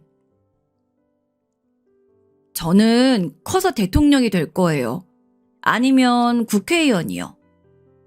아이고, 우리 민수 정도면 충분히 할 수 있지. 흔히 아이들이 품은 꿈에 대해선 어른들 모두 할 수 있다고 치켜 세워주기 마련이지만 그 당시 저희 부부는 정말로 저희 아이가 대단한 사람이 될 수 있을 거라 생각했어요. 하나를 배워도 둘을 알고 셋을 낳는 아들. 어찌 이런 아들을 기대 없이 키울 수 있었겠어요. 그래서 그런지 넉넉하지 않은 형편인데도 불구하고 아들에게만큼은 전폭적인 지지를 해주었어요. 가고 싶은 학원이 있다면 보내주고, 보고 싶은 책이 있다면 빚을 내서라도 사주고, 그렇게 아들을 뒷바라지하는 동안 저나 남편은 가게에서 하루 종일 서서 그 많은 고생을 해야 했지만 그래도 괜찮았어요. 부모이니 자식을 위해 할 수 있는 희생이라 여겼고 그저 우리 아이가 잘 자라주기만 한다면 그것 말곤 바랄 게 없었어요. 그런데 이 녀석이 점점 머리가 크고 나니 저희에게 요구하는 용돈 액수가 올라가더라고요. 엄마, 나 5천 원만 더 줘. 민수야, 엄마도 돈 없어. 저번에 줬잖아. 무슨 용돈을 어디에 쓴다고 그리 많이 달라는 거야. 많긴 뭐가 많아. 옆집 철수는 10,000원 받는데. 아, 빨리 줘. 오락실 가야 하니까. 아들은 요지부동이었어요. 제가 무슨 말로 어르고 달래려 해도 지 고집을 꺾지 않았어요. 돈을 줄 때까지 저희를 괴롭혀대고 바닥을 뒹굴며 악을 써댔습니다. 처음엔 남편이 그런 아들을 잡기 위해 매를 들기도 했지만 그게 먹히는 건 중학교 올라가기 전까지였어요. 아들의 체격이 커지고 중학교에 들어서자 아들은 본격적으로 반항을 일삼기 시작했어요. 어느 날 갑자기 집을 나갔다 며칠간 들어오지를 않고 제가 밥도 먹지 못하고 잠도 자지 못하며 아들을 찾으러 다니고 이런 날들이 반복되자 저도 남편도 점점 지쳐가더라고요. 생계로 아들, 딸 키우기 위해 돈 버는 것도 힘든데 기대를 많이 걸었던 장남아들 6가지 이러니 부모로서 참담하지 않을 수 없었습니다. 허나 장남 녀석은 제 속은 모르고 그저 나쁜 애들이랑 어울려 다니며 담배를 피고 자기보다 약한 애들을 때리고 다니기 바빴습니다. 그 덕에 저는 학교 선생님에게 몇 번이나 불려가고 피해자 부모에게 무릎을 꿇고 사죄를 해야 했어요. 죄송합니다. 제가 자식 잘못 키운 탓입니다. 모든 게 제 탓이에요. 눈물로 사죄하는 제 옆에서도 장남 녀석은 그냥 희죽 웃기 바빴어요. 뭐가 그리 즐거운 건지 결국 그날은 저도 폭발해서 아들 녀석의 뺨을 한 대 후려치고 말았어요. 언제까지 엄마 가슴을 대못 박을 생각이야? 어? 어디까지야 네 속이 시원하겠니? 제발 이제 철 좀 들라 했잖아. 엄마 아빠가 다른 거 바랬니? 그냥 사고만 치지 말고 살아달라고. 전 바닥에 쓰러져 주먹으로 쿵쿵 바닥을 찌으며 오열했고 그 모습을 보던 둘째가 와서 저를 다독이고 절 대신하여 형에게 뭐라 하더군요. 형이면 형답게 굴어야지. 도대체 왜 항상 집안을 어지럽게 만들지 못해 안달이야? 형 때문에 얼마나 엄마 아빠가 힘든지 알기나 해? 뭐야? 야, 너도 말 똑바로 안 해? 이게 어디 형한테 대들고 있어. 그 와중에 자기가 형이란 자부심은 있는지 거기에 또 화가 나 둘째에게 쏘아붙이더라고요. 그러더니 쌩하니 또 나가버렸어요. 비단 이런 일만 있었던 게 아니었죠. 어느 날은 남편과 제 가게 돈이 비어 도둑이 들었는 줄 알고 경찰서에 신고를 한 적이 있었어요. 그런데 CCTV를 보고는 그대로 몸이 굳어버리는 줄 알았어요. 바로 도둑이 아들 녀석이었으니까요. 그 사건으로 얼마나 부끄럽던지 정말 이사라도 가고 싶은 심정이었습니다. 동네 사람들 얼굴 보기가 부끄러워 고개를 못 들고 다니겠더군요. 제가 아들 때문에 이러니 주변 분들도 저를 걱정해 주셨어요. 아유, 민수 엄마. 하루가 다르게 얼굴이 안 좋아지네. 민수가 또 사고 쳤어? 아유, 이들 어째? 그냥 자식 인생은 자식이다 생각하고 민수 엄마도 마음 좀 편히 먹어. 민수도 곧 돌아올 거야. 어른 되면 다 철든다 하더라고. 네. 주변인들의 그런 위로 때문에 어찌 보면 조금이라도 희망을 품고 버티고 살아갈 수 있었던 것 같아요. 그래, 내 자식도 언젠가는 돌아올 거라고 언젠가는 그 순진무구한 웃음을 지었던 그 어린 시절 똑똑하고 영리했던 아들 녀석으로. 그게 저의 희망이었던 것 같습니다. 정말 다행스럽게도 장남 녀석은 처리되긴 했답니다. 시기가 늦긴 했지만요. 바로 제가 돈을 끊고 혼자 성인이 되어 돈을 벌어야 했을 때부터였죠. 집을 나가니 고생뿐이라는 걸 알았는지 첫째는 공부하지 않고 대학 안 간 게 그리 후회된다며 엉엉 울어댔어요. 엄마, 나 왜 이렇게 산 거예요? 첫째는 그리 말하며 자기의 살아온 인생을 후회했고 그제야 마음을 바로잡는 듯 하더니 책상 앞에 앉았어요. 첫째의 그런 모습에 저나 남편 둘 다 얼마나 안도했는지 몰라요. 이제야 우리 아들이 마음을 잡는구나. 물론 엉덩이가 가벼웠던지라 대학 가르는 꿈은 언제 있었냐는 듯 금방 사라져버리긴 했지만 그래도 사고 안 치고 살아주니 그것만으로 고마웠어요. 민수야, 너도 이제 방황할 만큼 많이 했잖니. 이젠 네 인생 멋지게 살아봐라. 엄마 아빠는 여전히 널 믿으니까. 알았어요. 엄마 고마워요. 전 그렇게 말하며 아들을 달래고 용돈까지 얹어주었어요. 아무튼 첫째 녀석은 그렇게 저와는 애증의 관계에 있었던 그런 아들 녀석이었죠. 다행히 나이 들고 나서 점잖아졌지만 한편으론 늘 걱정이 되는 그런 아들 말입니다. 아무쪼록 아들 녀석이 그렇게 먼저 저한테 괜찮다고 이야기해주니 저도 그때부터는 쓸데없는 고집을 부리지 않았습니다. 연락을 하고 싶다는 생각이 들면 장남내외 집에 있을 것 같은 시간에 전화도 걸고 손주도 볼 겸 제가 집에 가기도 했습니다. 둘째와 셋째도 제 걱정이 됐는지 종종 안부 연락을 했는데 만약 이전처럼 혼자 있었으면 마냥 행복하고 기쁘게 받을 수 없었겠지만 장남내외가 계속해서 저를 많이 도와주고 함께 있어줘서 그때서야말로 진심으로 자식들에게 나 정말로 괜찮다라고 이야기할 수 있었어요. 그리고 우리 첫째에게 너무도 고마웠어요. 엄마가 자기 때문에 고생했다는 걸 알아서인지 이렇게 늙어서 효도를 하려는구나 하는 생각이 절로 들었죠. 그렇게 장남내외는 1년을 넘게 제 곁에서 함께 지냈습니다. 같은 집에 살진 않았지만 못해도 일주일에 3번 이상은 얼굴을 보았어요. 종종 죽은 남편이 생각나지 않는 건 아니었지만 처음처럼 외롭진 않았습니다. 그러던 어느 날 장남이 제게 그러더군요. 어머니, 혼자 이 아파트에 살기는 조금 힘들지 않으세요?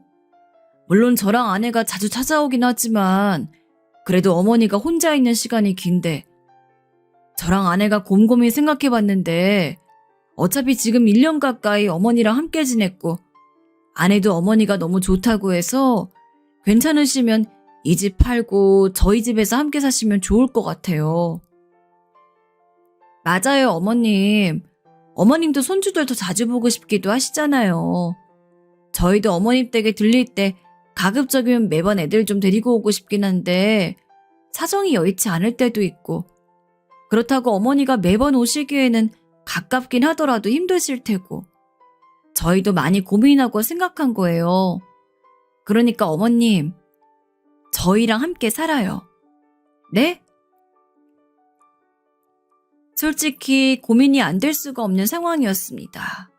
당연히 장남내외의 말이 기쁜 것은 맞았지만 그래도 이렇게 한번 같이 살게 되면 결국엔 장남이 저를 죽을 때까지 모신다는 거와 다름이 없는데 그러기에는 미안하기도 하고 다른 한편으론 남편과 한평생 살아온 집을 판다는 것을 스스로가 용납할 수 없었습니다.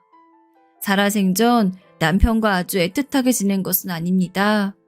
하지만 부부로서 서로 믿고 의지해왔고 그런 남편이 없는 상황에서 유일하게 남편의 흔적이 남아있는 이 집을 판다는 것은 저로서도 많은 생각을 하게 만들었어요.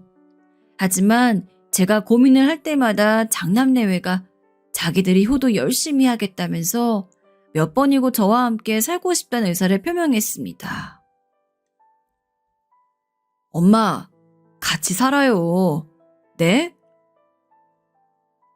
그래, 언제까지 여기서 살 수도 없는 노릇이니. 알겠다. 니들만 불편하지 않으면 같이 살자꾸나. 고맙구나. 고마워.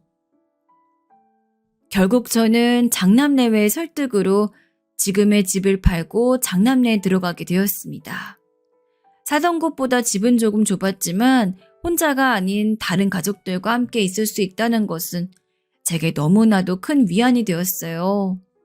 장남이나 며느리가 일을 하러 나가더라도 집에 손주들이 있으니 손주들을 돌보며 지냈고, 주말이면 가끔 장남이 어머니, 외식하러 가요.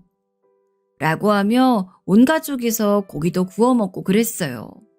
그렇게까지 하니 당연히 장남내외에게 고마운 게 많을 수밖에 없었습니다. 마음의 외로움도 없어졌고요. 그래서 손주놈들 밥도 가끔씩 차리고 청소기도 돌리고 그랬어요.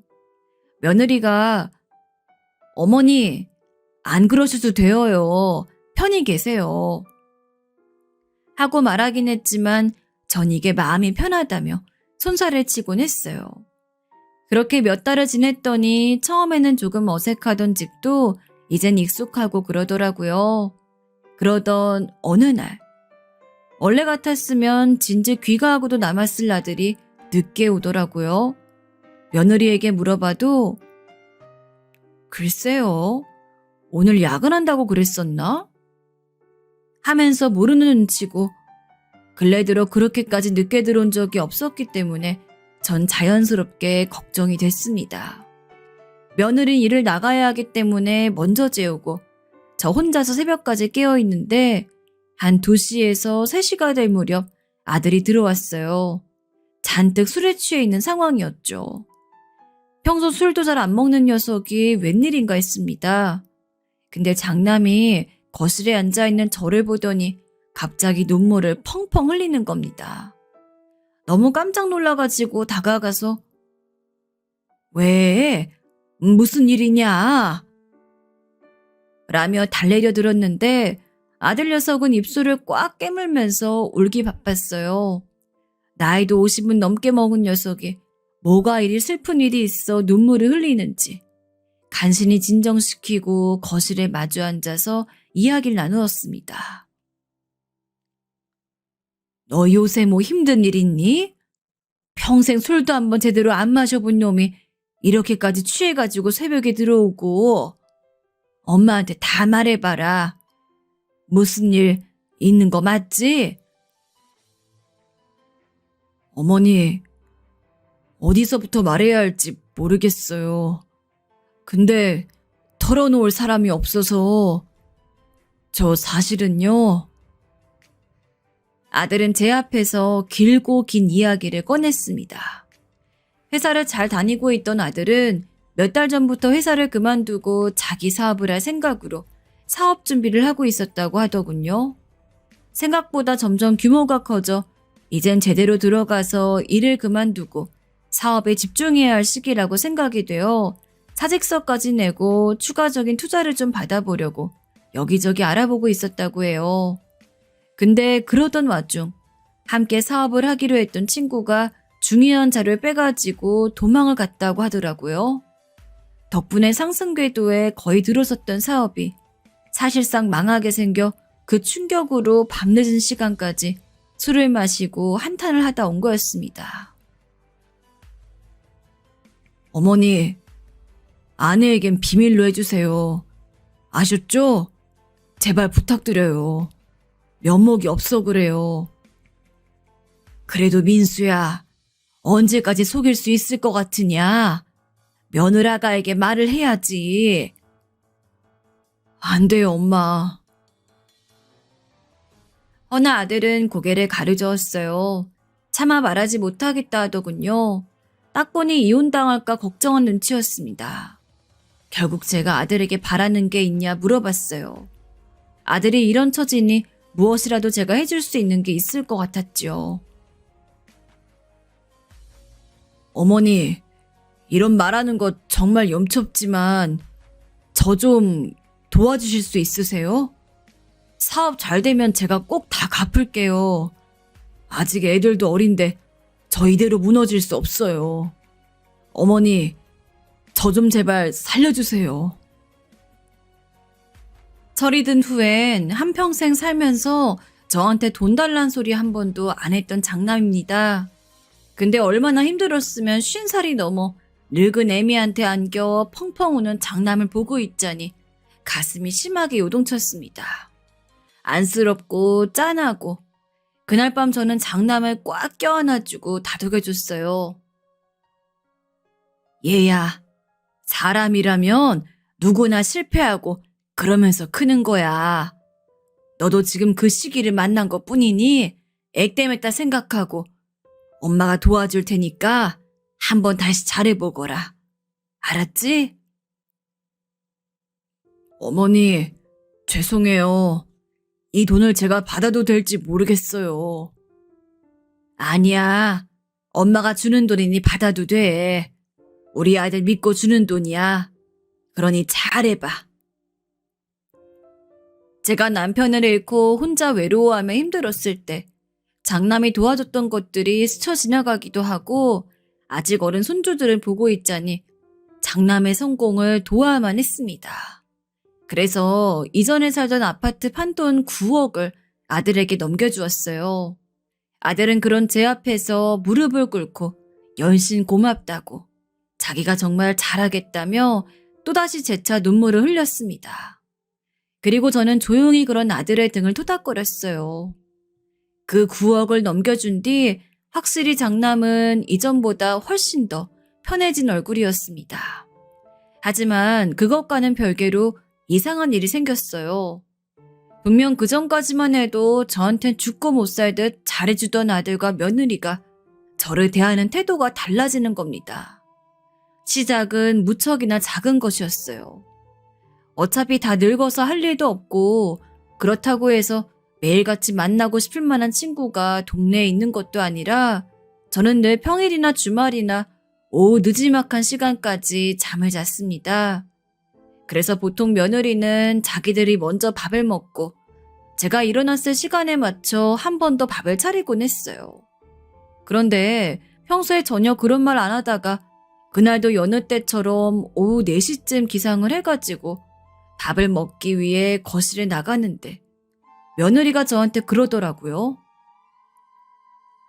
어머님, 다음부턴 저희 식사하는 시간 맞춰서 일어나 주세요. 어머님이 혼자 너무 늦게 일어나서 제가 밥을 2번 차려야 되는데 솔직히 너무 번거롭거든요. 아유, 그래. 알겠다. 미안하구나. 네, 아시면 꼭 그렇게 해주세요. 며느리 입장에서 번거로울 수 있다는 걸 모르는 게 아닙니다. 다만 함께 사는 몇 년간 단 한 번도 이야기하지 않았던 부분에 대해 너무 새삼스레 이야기하니 제 입장에서는 좀 당황스럽더라고요.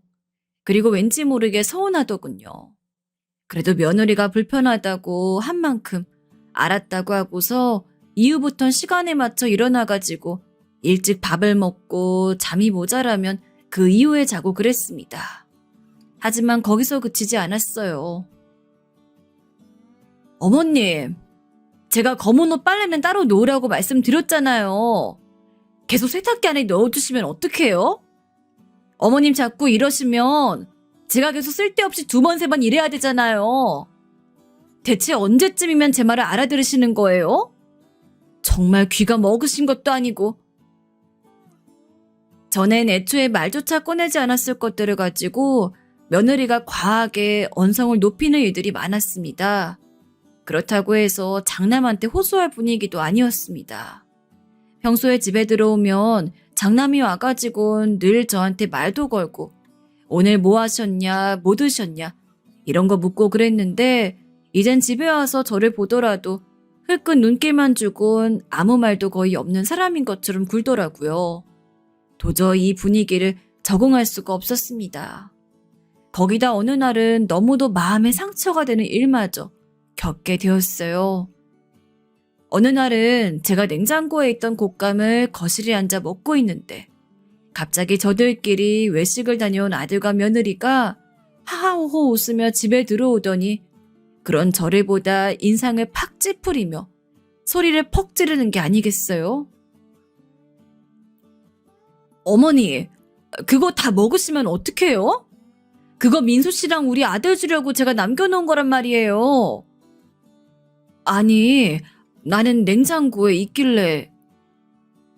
앞으로 뭐 먹을 때 허락 받고 드세요.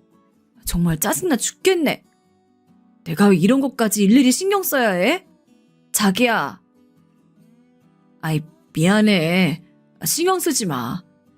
어머니, 앞으로 허락 받고 드세요.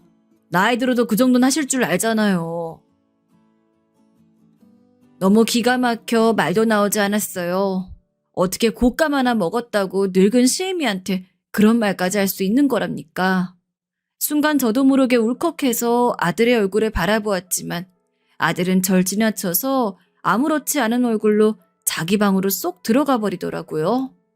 손자가 저를 짠하게 바라보는 눈길만이 느껴졌죠. 참 서러웠어요.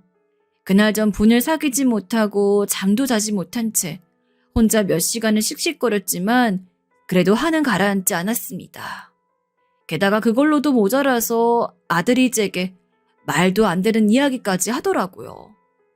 그날은 제가 좋아하는 음식들을 가득 싸서 저를 앉혀놓고서는 이러더라고요.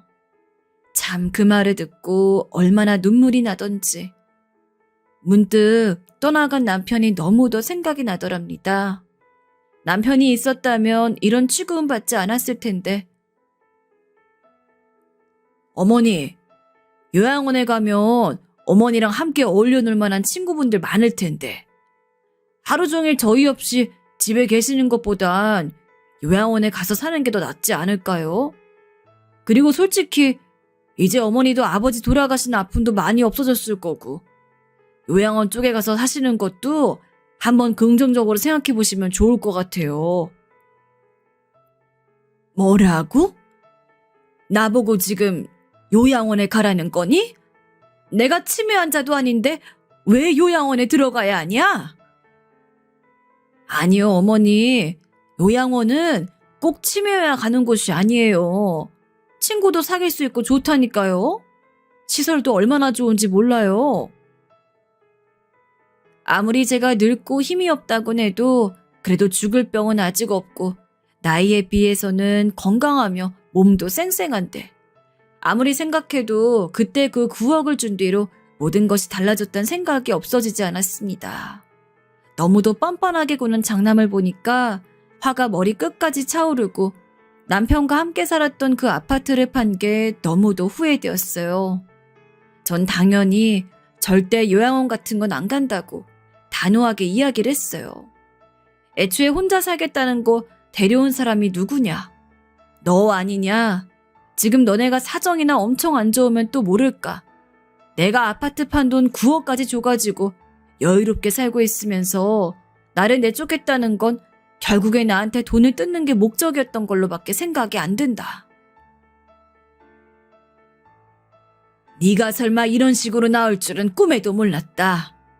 난 절대 못 나가니까 그런 줄 알아라. 참, 어머니 고집도 어쩜 그리 고집이 세요? 말을 하면서도 손이 덜덜 떨렸어요. 믿기지가 않는 상황에 피가 차게 식는 기분이었어요. 하지만 장남 내외는 저를 내쫓겠다고 아주 작정을 했는지 이번엔 손주 핑계까지 대가며 저를 내보내려고 안달을 부리더라고요.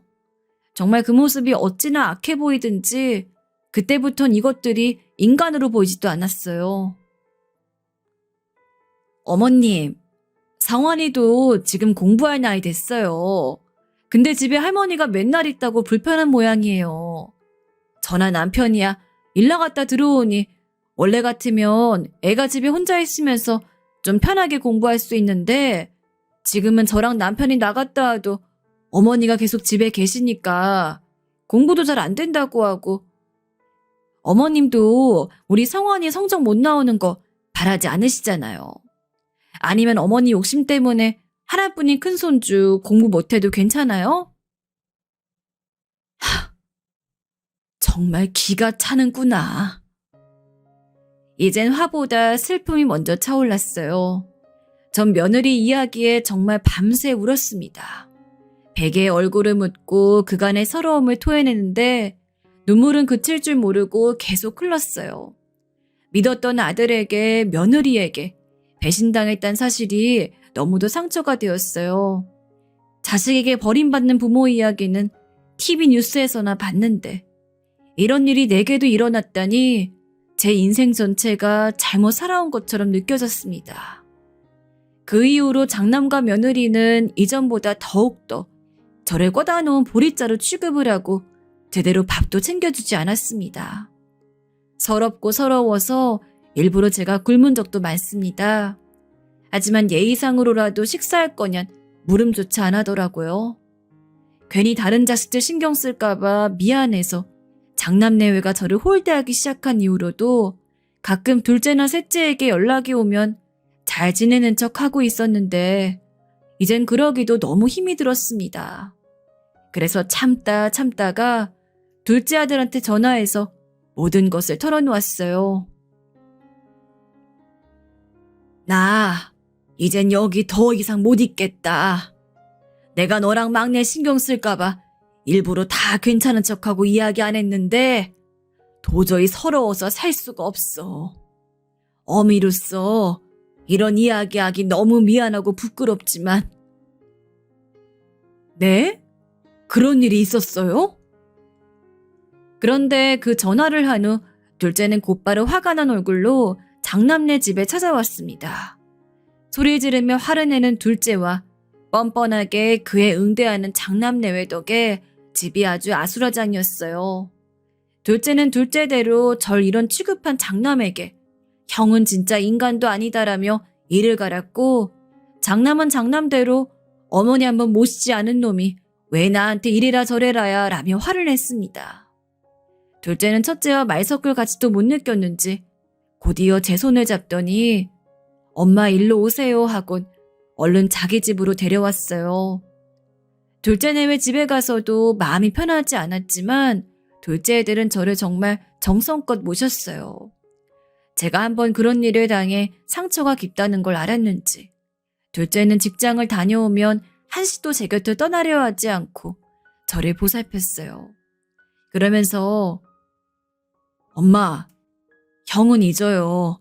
내가 잘 모실게요. 하고 다정히 말해주더라고요. 며느리도 마찬가지였습니다. 첫째 며느리가 그랬다는 거에 분을 참지 못하더니 제가 하나라도 불편한 거 없도록 저를 일일이 신경 써주더라고요. 그렇게 둘째 내에서 보살핌을 받다 보니 제게도 결심이 하나 서더군요. 그간 결심은 했지만 행하지 못한 일이었는데 이젠 해야 할 일이었어요. 전 어느 날 둘째에게 첫째 내에 갈채비를 하자고 했습니다. 왜요? 엄마 형네는 왜 가려 하는 거예요? 가자. 가보면 안다.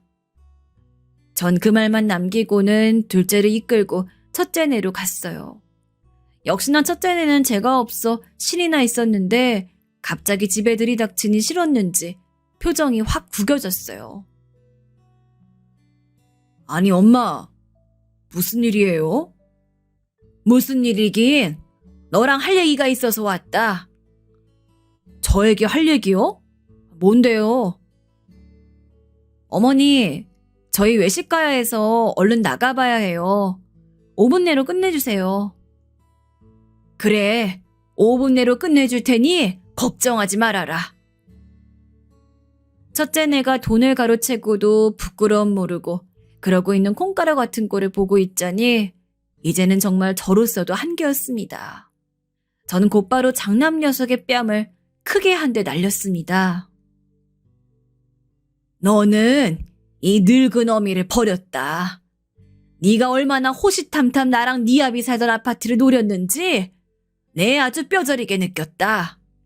근데 넌 아마 몰랐을 거야. 나한테 그 아파트 말고도 재산이 더 있다는 거. 뭐라고요? 사실 TV 보면 자식들이 유산 가지고 싸우는 내용이 많이 나왔습니다. 어느 정도 우애 좋게 살고 있던 자식들이었지만 덜컥 겁이 났던 저는 젊을 적부터 일부러 자식에게 내가 땅을 어느 정도 가지고 있고 건물이 뭐가 있는지 전부 이야기를 안 해놓았습니다. 나중에 가서야 괜한 짓 했나 싶긴 했지만 이제 보니 제 행동이 아주 선견지명이었더군요. 만약 장남 녀석이 제 남은 재산까지 다 알았으면 분명 그 돈까지 자기가 다 받아먹은 다음에 저를 내쳤을 테니까요. 내가 혹시나 싶어서 지방에 있는 땅이며 아파트는 다 숨겨두고 있었다. 넌 내가 살고 있던 아파트가 내 재산의 전부인 줄 알았겠지만 사실 그 다른 재산에 비하면 그 아파트는 푼돈밖에 안 돼. 나중에 죽으면 너네한테 골고루 물려주려고 했지만 이렇게 된 이상 난 너 같은 놈한테 남은 내 재산 한 푼도 못 준다. 나 죽으면 둘째와 셋째한테만 골고루 나눠달라 유언장 쓸 거니 그럴 줄 알아라. 뭐라고요? 아이, 정말이에요? 엄마, 재산 더 있어요? 아이, 잠깐만. 엄마, 우리 더 말해봐요. 외식 간다 하지 않았니? 얼른 가라. 꼴도 보기 싫으니. 어머님, 잠시만요. 가지 마세요. 저희 외식 안 해도 돼요. 그 길로 저는 장남내를 나와 둘째네 집에 갔습니다. 참으로 화가 나게도 장남내웬 제가 남은 재산이 더 있단 소리에 눈이 횟가닥 돌기라도 했는지 자기들이 너무 잘못했다며 제가 오해한 거라느니 어쩐 거라느니 온갖 이빨린 소리 해댔습니다. 엄마, 마음 많이 상한 거 알아요. 근데 나한테 기회는 한 번 줘야죠. 제가 이 집안의 장남이에요. 이러는 거 막말로 아버지가 바라시겠어요? 아버지? 지금 네가 아버지를 닮을 자격이 된다고 생각하냐? 날 그리 없는 부모 취급해놓고 요양원에 보내려 하던 네가 말이냐? 당장 그 입 다물고 나가라. 그러자 아들도 나름 화가 났는지 빽빽 소리 지르더군요. 엄마도 아니에요. 어떻게 두 자식만 그리 편애할 수 있어요? 낳아놓으면 자식인 줄 알아요? 아들의 그 모습에 분노와 함께 허망함이 밀려왔습니다. 만약 장남이 정말 진심으로 저에게 용서를 빚는 것 같았으면 미련해 보일 수 있겠지만 전 그래도 용서했을 겁니다. 괘씸하긴 했으나 그럼에도 불구하고 몇십 년을 넘게 키워온 아들이기 때문입니다. 하지만 무릎을 꿇고 비는 장남의 행태에는 진정성이 하나도 없었습니다. 누가 봐도 그저 제게 남은 재산을 탐내는 그런 탐욕밖엔 보이지 않았어요. 혹시나 하는 희망을 가졌지만 그런 희망은 물거품처럼 사라졌고 좋게 보려던 마음도 저 바닥까지 떨어졌습니다.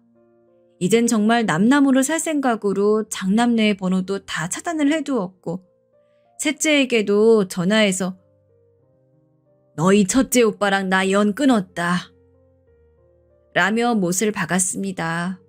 한참을 저랑 연락하려던 장남내외는 제가 연락을 안 받자 한동안 조용한가 싶었습니다. 저도 이제야 모든 게 끝났구나 하고 안도의 한숨을 쉬었어요. 그러나 얼마 지나지 않아서 장남이 난리를 치더라고요.